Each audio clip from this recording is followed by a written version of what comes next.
কখনো আকাশ যেখানে অনেক হাসি খুশি ভরা তারা, কখনো সাগর যেখানে স্রোতের তরঙ্গ দিশেহারা, কখনো পাহাড় যেখানে পাথর চিরদিন জেগে থাকে, কখনো বা মাঠ যেখানে ফসল সবুজের ঢেউ আঁকে,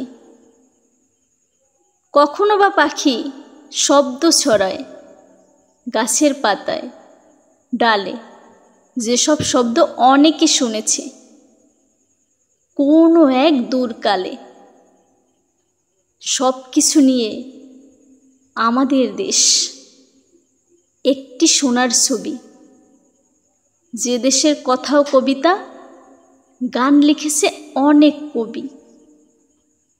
এ দেশকে আমি রাত্রি ও দিন চিরকাল ভালোবাসি। সব মানুষের ইচ্ছার কাছে খুব যেন কাছে আসি। এ দেশকে নিয়ে আমার গর্ব প্রত্যহ চিরদিন। দেশের জন্য সব কিছু দিয়ে বাঁচব রাত্রি দিন।